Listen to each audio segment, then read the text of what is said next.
Vozes do E-Commerce, um podcast Loja Integrada. Olá pessoal, tudo bem? Aqui é Arnaldo Borim, eu sou diretor de operações aqui da Loja Integrada e estou aqui hoje, um prazer enorme estar falando com o Thiago Pereira. Thiago Pereira que atualmente é diretor de digital da Torra, e eu conheço o Thiago há bastante tempo. A gente teve o prazer de trabalhar juntos em uma de suas passagens por algumas empresas, que foi Lojas Marisa. A gente teve uma passagem junto lá, mas o Thiago tem uma carreira aí já internacional em Johnson & Johnson, foi professor de e-commerce school, foi diretor também de e-commerce da Corello, e atualmente ele é membro do conselho da FEComércio e também da Câmara Brasileira de Economia Digital, né? Mas acho que ele pode falar melhor dele do que eu sei falar dele, e tenho uma grande admiração por esse cara. Esse cara realmente é um cara que conhece muito de e-commerce. Eu tive o prazer enorme de ter trabalhado com ele. Thiago, primeiro, obrigado. Puder falar um pouquinho de você, falei bastante, mas certamente você sabe mais de você do que eu, né? Bom, primeiro, obrigado pelo convite. É um prazer enorme aqui. A admiração é mútua, você sabe disso. Eu e o Arnaldo, a gente tem uma história longa nesse mercado. Relembrando, né, o Arnaldo foi quando eu tive a minha primeira vaga de gerente na minha operação lá na Marisa. Foi uma vaga que eu não abri para Hunter, né? Eu fui direto no Arnaldo. Falei, Arnaldo, foi um convite direto, né, Arnaldo? Direto. Vem trabalhar comigo, né? E de lá para cá a gente construiu não só uma operação incrível, como a gente fez uma amizade também acima disso, né, prof? Muito legal. Tanto é que eu chamo ele de professor e ele também me chama de professor, né? O Thiago é o professor dos professores, né? A gente aprendeu mutuamente, né? Legal. Você me ensinou bastante coisa e acho que eu também um pouquinho. Muito legal. Pô, Thiago, então, novamente, obrigado aí. Bom, você passou por operações importantes aí ao longo da sua carreira e como a gente está falando aqui, a gente aprendeu muita coisa junto, mas a gente tem visto aí o mercado, e aí sua maior experiência aí no segmento de moda, né? Então eu queria ter alguns pilares importantes, algumas coisas que para o pessoal que de loja integrada, que está começando, o pessoal que está escalando e fazendo o negócio acontecer. Eu sempre digo que o cadastro do produto, a parte de gestão de catálogo é o coração do negócio. Eu queria te ouvir um pouquinho sobre isso, né? Qual a importância e o que seria, na sua visão, aí para o lojista, os pontos de atenção para uma boa gestão de catálogo. Perfeito, concordo com a frase. Eu acho que ela é menosprezada no mercado, ainda mais pela operação pequena. Eu vejo que o pessoal acha... Tem dois tipos de lojista, né? O cara que acha que ele vai colocar os produtos deles online e a venda vai acontecer. E aquele cara que só acha que e-commerce é marketing, né? E não é, né, prof? E-commerce, ele é muito produto. E em volta do produto você tem toda a experiência, tudo que você coloca é tecnologia e experiência em volta disso aí. O cadastro de produto, bem feito, ele pode ocasionar fluxo orgânico para você, né? Ele ocasiona o SEO bem posicionado, então ele reduz o custo de investimento em mídia digital. Ele bem feito, ele aumenta a conversão. Então ele tem uma série de elementos que, na minha opinião, ele é menosprezado pelo mercado e que ele deveria ser mais bem visto, né? Uma vez que o que você vende na internet não é o produto em si, e sim a foto. Perfeito. E a descrição.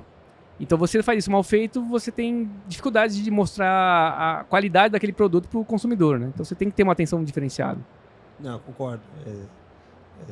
Você vende a foto, né? Na verdade, o e-commerce você está vendendo foto a todo momento, né? E aí, Thiago, como é que você enxerga uma estrutura, obviamente, de e-commerce? Cada empresa tem seu tamanho, sua estrutura, mas minimamente ali. E a gente sabe que o mercado, especialmente de moda, mas alguns outros também sofrem por essa situação, né? Você não tem uma cadeia hoje estruturada para ter qualidade, produto fotografado, às vezes nem tem, né? O de calçados até evoluiu hoje, né? Mas por muito tempo você não tinha tem dificuldade de ter a descrição técnica do fornecedor, né? Como é que você vê uma estrutura de ter um estúdio? Precisa ser um mega estúdio? Tá para começar pequeno? Precisa ter uma grande estrutura de pessoas? Eu sei que a gente tem a grande experiência aqui no segmento de moda, que tem uma peculiaridade, uma complexidade até maior do que alguns nesse sentido, e uma cadeia menos desenvolvida. Mas se você pudesse dar dica para quem está começando, trabalhando nesse segmento, né, o que é, na sua visão, uma boa estrutura para essa área de gestão de catálogo? Aqui a gente tem que colocar, primeiro ponto, na minha opinião, as operações de uma marca de grande porte, ele vai ser bem diferente de uma operação menor, né? Então, não dá para você pedir para o pequeno replicar o que o grande faz. Acho que é o maior erro, inclusive, né? Você querer fazer em menor escala o que o grande faz. A grande empresa, ela vai ter um modelo que muitas vezes não vai equacionar para o pequeno. Então, se eu tivesse hoje abrindo minha operação digital com pouco investimento, que é a grande realidade da maioria, eu teria tudo realmente muito modesto. Então, eu faria tudo de uma forma semi-profissional, vamos dizer assim. Meu estúdio seria um equipamento ali de fundo invisível, né? Com um pedestral ali para colocar o celular e sair tirando foto no celular. É muito importante a foto? É muito importante o tratamento? Sim. Mas se ela não for fechar sua conta, você não sobrevive. Então, eu teria um estúdio pequeno, e quando eu falo estúdio pequeno, realmente é um pequeno espaço de quarto, com uma mesa de fundo infinito, onde eu colocaria o meu pedestal com o meu celular e saía tirando foto da melhor forma possível, com os melhores filtros possíveis, para sair ela mais bem tratada, assim, né? Para não ter necessidade de tratamento de imagem. Com isso, uma pessoa ali fazendo esse trabalho e uma pessoa cadastrando os produtos, lógico que você tem que dimensionar a quantidade de produto que você tem, né? Uma pessoa só para fazer isso não vai causar resultado. Você tem que dimensionar quantos produtos você tem, produtividade, e tentar dimensionar o time para poder fazer isso. Acho que o que vale... Acho que uma informação que acho que é importante compartilhar foi numa época bem remota que a gente fez uma experiência, né, de um produto que não estava vendendo legal e era um produto best-seller em loja física. E esse produto no online não vendia bem. E a gente foi analisar se era o preço. O preço não podia ser, porque é o mesmo preço da loja. O que poderia ser? Será que ela está mal posicionada no site? A gente está fazendo pouca divulgação dele em redes sociais, em e-mail marketing. Tudo isso estava sendo feito, mas a foto ela podia não ter ficado legal. E a gente resolveu trocar foto. E quando a gente resolveu trocar foto, aquela venda que, sei lá, passou 3 semanas vendendo 68 peças, em uma semana ela vendeu, assim, quase 1.000 peças. Nossa. Então, a gente vê que foto faz diferença, sim. Mas você tem que fazer isso equalizado com o seu orçamento, né? Perfeito, perfeito. Não, nossa, muito legal esse case, né? De realmente, às vezes, a foto fica linda, mas às vezes a gente tem que entender se ela reflete para o cliente a realidade. Eu acho que tem um outro ponto importante, né? Que é você trazer o máximo de detalhe possível, né? Se você puder, né? Então, numa roupa, tirar foto das costas, da lateral, do sapato também, todos os ângulos possíveis, né? Porque certamente é uma oportunidade do cliente ali de tomar a decisão de comprar ou não comprar, né? Então, mitigar o máximo possível de dúvida que o cliente possa ter ali, tanto com a imagem quanto com a descrição, né? Muito legal, muito bom. Ainda nesse contexto aí de gestão de catálogo, mas partindo já para um pouquinho mais para baixo, na gestão da questão do estoque, né?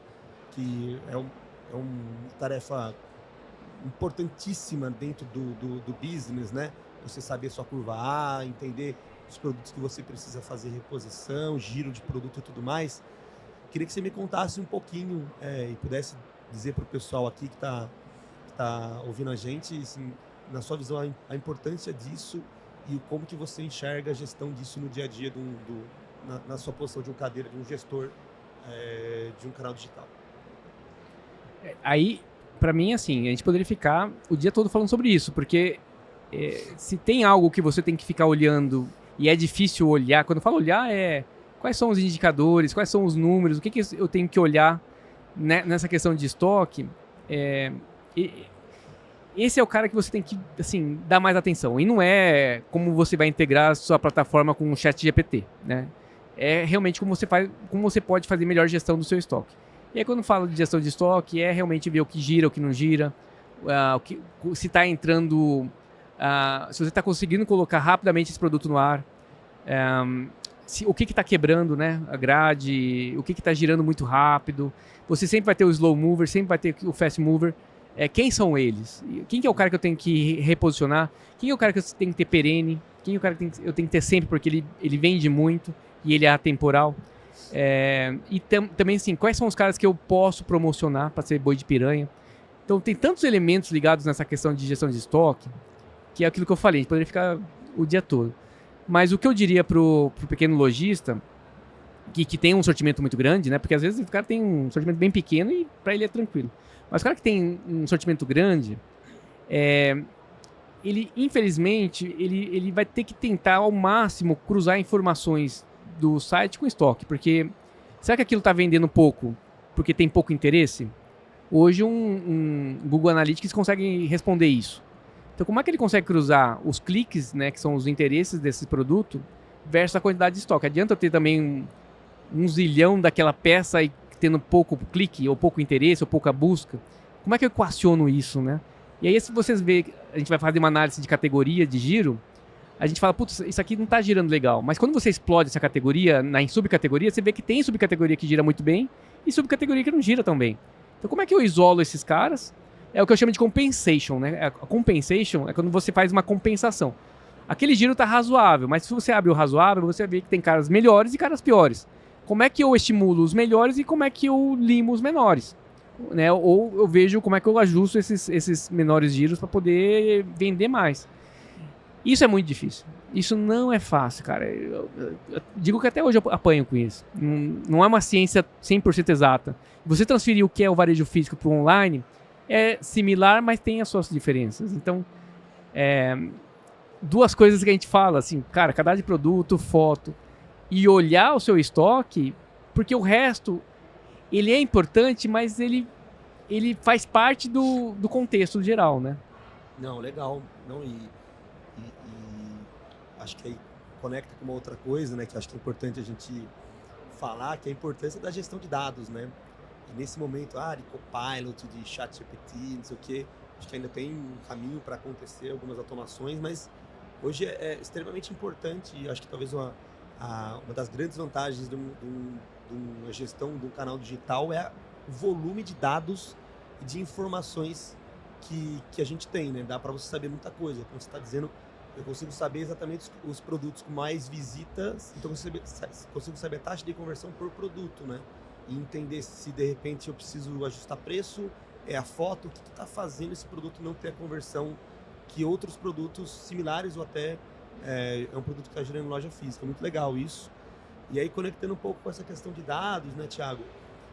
Você trouxe alguns indicadores importantes aqui de gestão de estoque, né? E acho que seria legal se você contasse pra gente assim, o que você olha do ponto de vista, sempre digo que assim, qual que é a sua one page, né? Qual que é a sua, você acorda e os principais dados que você olha todos os dias e a partir dele você faz a gestão do seu dia a dia, do seu e-commerce. Quais são esses principais? Se pudesse explorar um pouquinho cada um deles, seria importante. Bora lá. Tudo começa com a venda, né? A venda é o rei dos indicadores. Define o humor do dia, né? Define o humor do dia. Então, a venda... E aí, eu olho venda faturada, que é o importante, mas eu vou olhar... A venda faturada, ele nada mais do que a venda captada, ou alguns chamam de movimentada, né? Menos os cancelados e as devoluções. Então, já desdobramos aí um pouquinho. Quando eu vejo venda cancelada, a venda movimentada ou captada, vamos desdobrar ele em fluxo, conversão, ticket médio. E esses três caras, a gente já começa a ter que desdobrar eles em mobile, desktop, aplicativo, né? Todos eles. O fluxo a mesma coisa, e ticket médio a mesma coisa. Então você desdobrando, não vamos desdobrar nesses três, mas imagine que tudo isso tem que desdobrar nesses três caras, né? Mobile, desktop e aplicativo. Vamos consolidar eles e vamos pensar que o captado é o fluxo, conversão, ticket médio. O cancelados vai ajudar a fazer a venda faturada, menos as devoluções. Então, esses são os principais indicadores que eu olho. Vai ter ali questões ligadas a estoque. Então, como está seu estoque, quantidade de peças, sortimento. E aí, sortimento, no nosso caso de moda, é sempre produto cor, né? Porque um produto amarelo, aquele vestido amarelo e aquele vestido vermelho pode ter desempenho totalmente diferente. No nosso caso, lá no Torra, a gente também tem que medir produtos que quebrou grade e produto que nasceu com grade quebrada. A gente tem muito esse cenário. Infelizmente, por alguns motivos, o produto chega já com o P quebrado, o M quebrado. E isso pode ter impacto na performance. Então, a gente olha também esses números, o giro pelo produto, né? Isso de uma forma mais analítica. Então, a gente vai desdobrando. Olha todo o estoque, depois a gente quebra isso por departamento, depois quebra isso por categoria, depois por subcategoria. A gente chega a olhar a nível de produto. Então, se eu tenho uma subcategoria que está performando muito mal dentro de uma categoria que performa bem, eu vou querer estourar os produtos e querer analisar melhor isso aí. Então, eu acho que de indicadores, a gente poderia ver um monte de outras coisas. Quais estados estão comprando mais, qual que é a conversão, qual o custo de frete. O frete ele é uma linha que agride muito o resultado. Então, quero dar meus parabéns aqui para o cara que inventou frete grátis. Meus parabéns, você ferrou com a vida do lojista. Né? Então, o Black Friday, quem criou esse negócio, parabéns para você também, né? Que trouxe para o Brasil um contexto totalmente diferenciado. A gente tem que fazer promoção para vender com margem ruim, né? E ter que comemorar a venda, né? É uma coisa louca. Parabéns aí, queria deixar aqui meu parabéns. Muito bom, Thiago, muito bom. Olha, muito bom a visão que você traz ali, né, dos dados, e acho que cada vez fica mais claro, né, e a orientação a dados é totalmente, realmente não é um diferencial, mas uma necessidade, e sobretudo no nosso mercado, né? Então, é muito legal essa visão que você traz e realmente está para explorar uma série de coisas, né, de subquebras, né, por canal, por device, enfim, uma série de complexidades de quebra por baixo, assim, que são realmente importantes. E aí acho que tem uma questão de conhecer bem o cliente, né? Você falou, você não citou alguns aqui, que CAC, LTV, que tem falado muito sobre esses KPIs, né? E cada vez mais fica mais caro, né? O custo de aquisição de cliente está muito caro. Então, fala-se muito sobre a questão de como é que você rentabiliza o cliente. E um pouco nessa visão, puxando um gancho um pouco sobre essa ótica, né? Como é que vocês são uma rede de lojas, né? E tem, obviamente, toda a base de cliente de loja física que você certamente trabalha. Mas hoje uma grande dor do lojista é a geração de tráfego, né? Como é que você traz cliente para a sua loja, né? Alguém me disse uma vez, não lembro quem, mas que o e-commerce é uma loja no deserto que você tem que colocar ônibus para levar as pessoas a visitar a sua loja, né? Então, como é que vocês têm trabalhado isso, né? Já falar daqui a pouco do tema polêmico dos players chineses, né? Mas que fizeram o custo de mídia crescer, não só isso, mas um dos fatores foi, né? O custo de mídia está muito alto, o custo de aquisição está elevado, e se fala muito sobre rentabilizar o cliente da base. Então, queria te ouvir um pouco das estratégias que um lojista pode fazer para aumentar a geração de tráfego da loja dele, né? E como é que você vê essa questão de custo de aquisição, LTV e assim por diante. Legal. Bom, a gente vai voltar um pouquinho naquele assunto que a gente falou de cadastro de produto, né? Que isso, você tem que... Você quer reduzir seu CAC? Então você tem que tentar melhorar o máximo possível o seu SEO. Né? Outra coisa, você tem que fazer, cara, o básico bem feito e muitas vezes você consegue... Às vezes você tem uma oportunidade, cara, de ter dados de clientes baseado em, de repente, uma lojinha que você tem ali na rua, ou qualquer outra base que você tem, cara, você tem que começar por lá, né? Quando a gente fala de rentabilizar uma operação digital, ele vai passar por recompra, né? Talvez no começo você tenha um investimento um pouco maior, só que é o que você falou aí, as mídias cada vez estão mais caras. Então, como é que eu faço para poder reduzir meu custo de aquisição? É pergunta de milhão, né? Porque é super difícil, né? Ainda mais quando você está no começo. Mas, de fato, você tem que tentar, ao máximo, usar os dados de clientes que você tem já na sua base ali, proveniente de outros cantos. Para quem está começando, é importante você também criar essa lista de audiência, né? E utilizar redes sociais, de repente, para poder gerar esse fluxo. tentar entender melhor o que te gera retorno, o que não te gera retorno, porque muitas vezes você vai fazer campanhas abrangentes e vai ter... E assim, vai coisa que vai funcionar, vai ter coisa que não vai funcionar. E ele vai ter que, cara, ir na experiência, assim, na experiência própria. Tem um pouco da experiência dos outros, mas depois você vai ter que colocar à prova a sua experiência. Será que aquilo que funciona para o meu colega funciona para mim? Será que, ele conseguiu fazer fluxo com, sei lá, uma mídia de redes sociais? Será que o meu consigo fazer da mesma forma?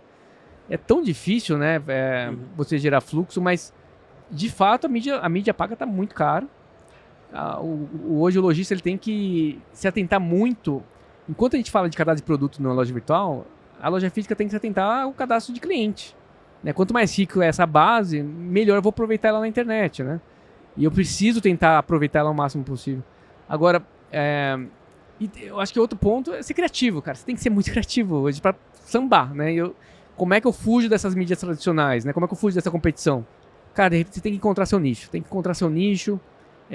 Focar de repente naquilo que realmente converte, focar no fundo de funil e fazer suas experiências, né? É difícil mesmo a pergunta. O famoso test and learn, não? Test learning era ótimo.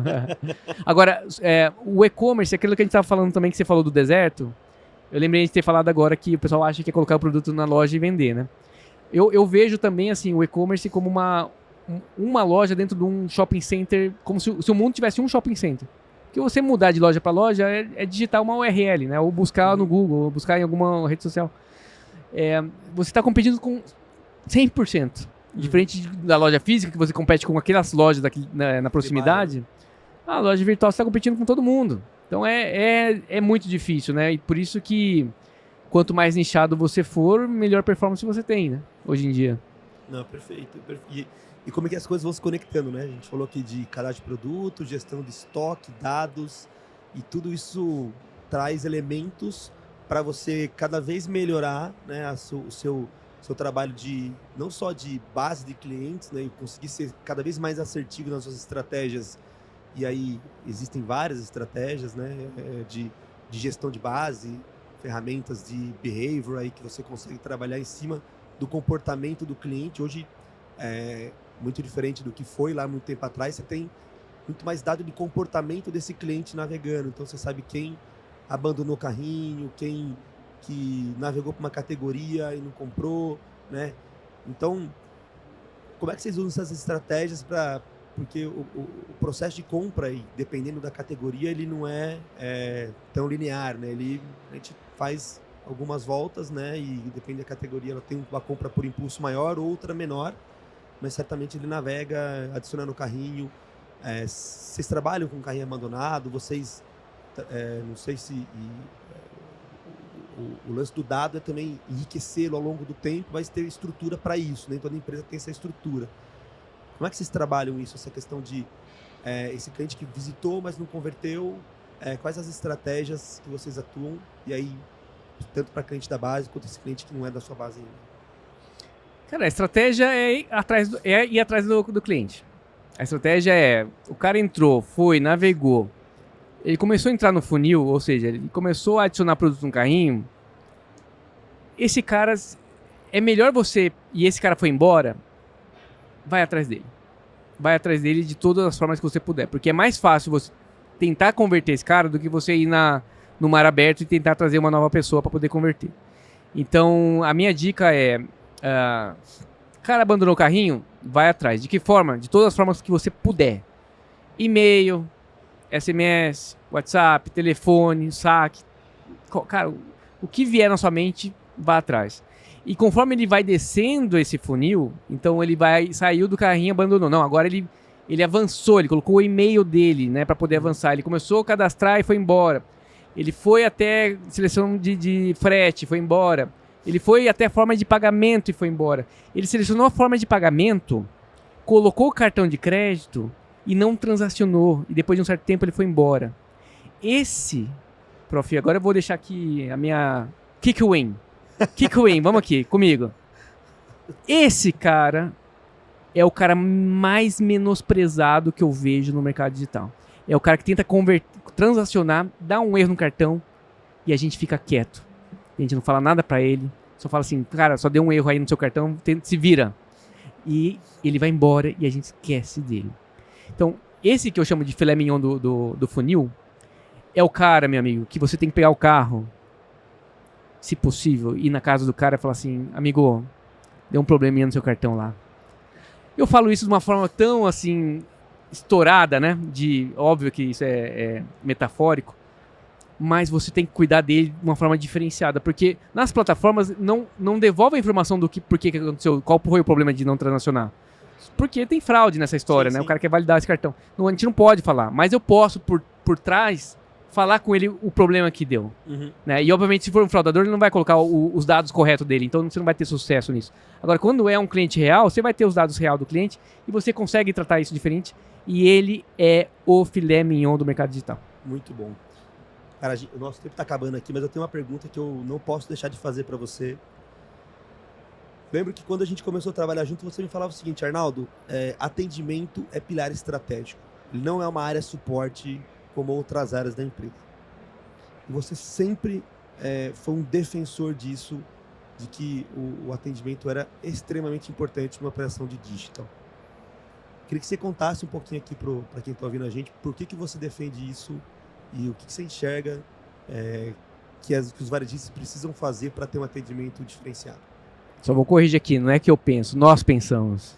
Nós pensamos. Cara, assim, se você for pensar que antes de 2010 tinha pouca literatura de e-commerce, né? Para mim tudo mudou quando eu sabia que as empresas tratavam atendimento como um pilar de suporte. Era visto como um custo. E certa vez eu tive acesso a um livro que cara, mudou minha forma de pensar. Era o livro das Zappos. Boa. A Zappos tinha se transformado no maior e-commerce de calçados dos Estados Unidos de uma forma muito diferente. Quando eu fui ler o livro, lá o autor do livro, que era o fundador, né, da Zappos, ele falava o porquê que ele tratava o atendimento de uma forma mais estratégica. E isso mudou minha forma de ver. Então, e faz muito sentido, né? Então eu já estou tirando não é meu mérito, é o mérito, né, desse cara que infelizmente é falecido, né? Sim, Tony Shire. E ele defendia agressivamente a questão de que um atendimento bom pode aumentar sua conversão. E não só aumentar a conversão, né? Ele tratava a questão do atendimento pode trazer felicidade pro cliente. E isso gerava engajamento. E o atendimento também pode dar dados riquíssimos do que você está falhando e como você pode corrigir essas falhas. E após essa mudança de mindset, eu fiz questão de ir até a sede das Zappos, que ficava em Las Vegas, que, por sinal, eu precisei voltar algumas vezes em Las Vegas para poder confirmar meus sentimentos.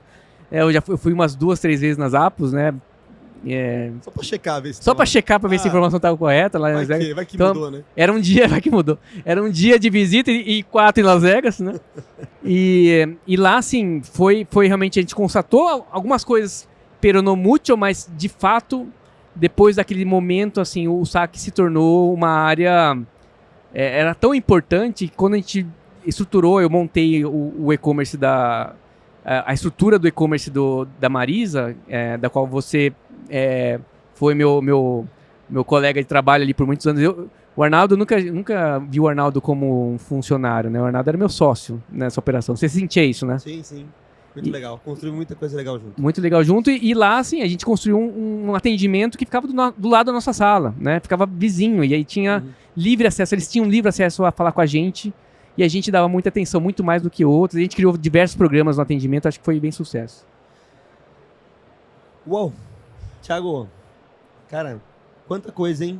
Meu, dá pra ficar mais umas 2 horas aqui, mas acho que a gente não vai poder ficar. A gente fica offline, né? Vamos ficar, mas olha, sensacional. Foi aqui uma aula de e-commerce do professor Thiago. Garoto. Bom, só pra finalizar a questão do atendimento, dica de literatura, Deliver Happiness, que é esse livro que você cita, do Tony Shire, é um livro incrível, então recomendo para quem está ouvindo a gente aqui, que quiser saber um pouco de atendimento, do qual também eu acredito demais que atendimento é pilar estratégico do digital. Leiam esse livro, que ele é incrível. Tiagão, cara, queria te agradecer demais pelo convite, por ter aceitado o convite nosso aqui de ter batido um papo. As dicas foram incríveis, a gente passou aqui por muita coisa, certamente tinha muito mais coisa para explorar. E queria só para você, palavras finais aqui, dicas finais de quem está começando e-commerce, vale a pena ou não vale a pena? E aí? Para quem está começando, vale muito a pena, o futuro, né? Vale muito a pena, mas tem que saber fazer. Cara, busca ajuda, busca quem já fez, para ter boas dicas, porque hoje em dia qualquer um acha que pode dar dica e pode mesmo, mas as dicas boas é muito selecionada. Então vai atrás de quem pode realmente dar dica, quem já fez isso, para você poder montar o seu negócio da melhor forma possível. Show, muito bom. Bom, então a gente encerra aqui. Agradeço demais o Thiago por esse papo aqui no Vetex Day, aqui sobre loja integrada. Espero que vocês tenham gostado. Então, Arnaldo Borin aqui ficando. Obrigado pela companhia, Thiagão. Valeu, gente. Obrigado para quem ficou aí ouvindo a gente, né? Um abraço. Até a próxima. Tchau, tchau. Você ouviu Vozes do E-Commerce, um podcast Loja Integrada.